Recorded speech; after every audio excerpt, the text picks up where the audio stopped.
The Roca London Gallery is designed by Zaha Hadid Architects, and as you know, Zaha Hadid is one of the most prominent female architects in the world.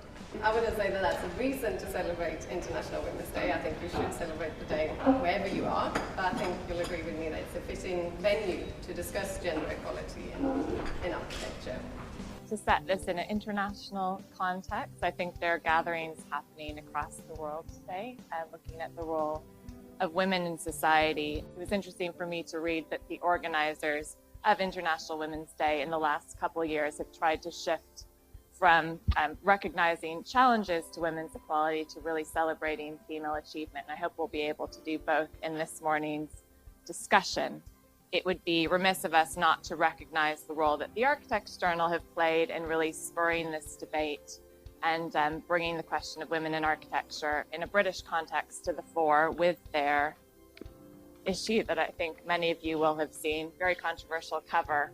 It surveyed 700 women practicing in the built environment sector in the UK and raised the fact that nearly 50% of their 700 respondents thought they might be paid more if they were a man, and more than 10% said that they experienced sexual discrimination at least once a week, which are fairly shocking figures about people's perceptions of their position within the industry. What do you feel that women contribute to architecture that men don't?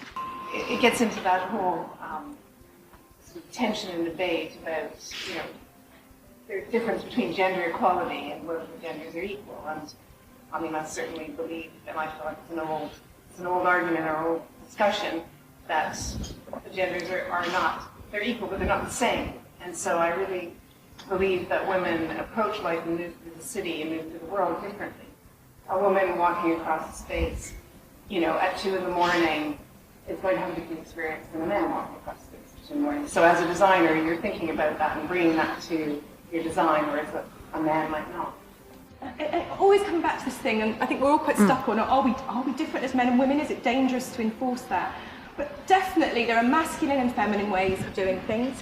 And some men do things in a very feminine way, some women, I think often I do things in a very masculine way. But overall, beyond the culture of the workplace, I think the culture of architectural production is one that is full of what we together think of as masculine values. You don't always know whether it's being an impediment being female or not. Like you're not consciously, you don't always know, you're just not consciously aware. Something might be nature and other things might be nurture, but we grow up in very different realities.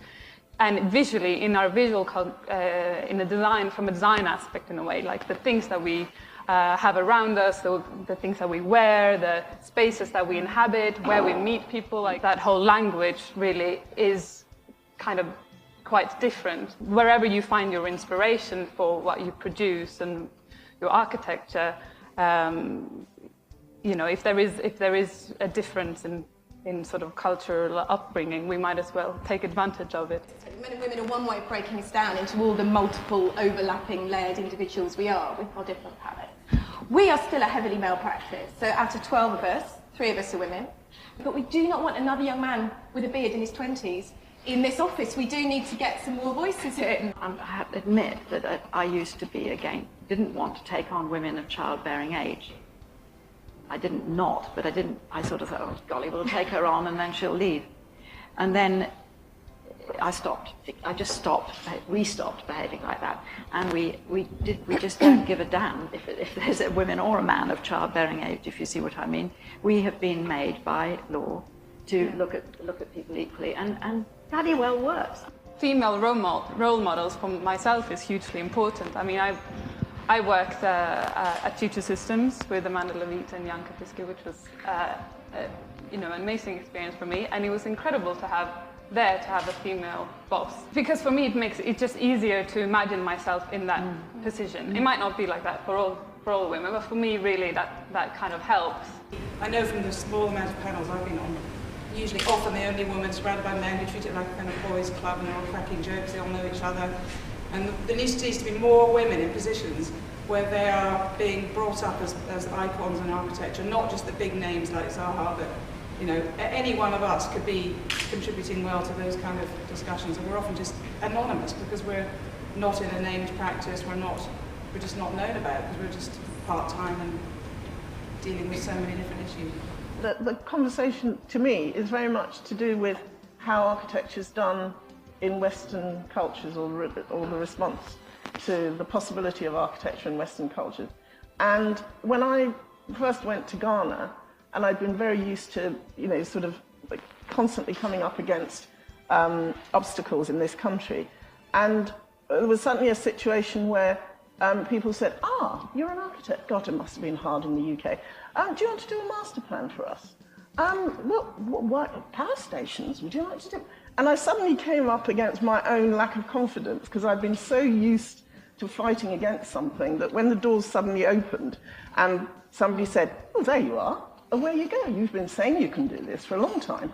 And I suddenly thought, well, I'm not really sure I can do. And so then you had to begin to build up your own confidence and find other means of support. So I think that when the doors do open, you find yourself perhaps not without the skills to do what you think you might be able to do.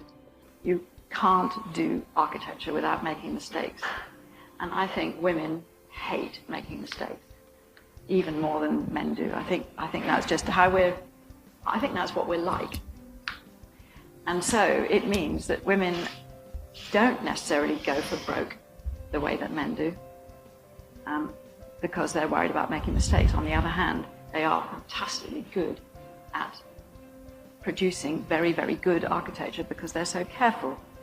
It also then leads into why, in some cases, we don't get paid as well, because I know for one, I'm just crap at negotiating salaries. I just don't even want to deal with that issue when it comes up. And you fall into that thing where, oh, well, you like what you're doing, so you don't need to get paid properly for it. Yeah. So, but I really feel like that with that confidence that you're talking about would come a confidence to be able to, negotiate salaries and be taken more seriously at that moment when you come in. So you set the ground.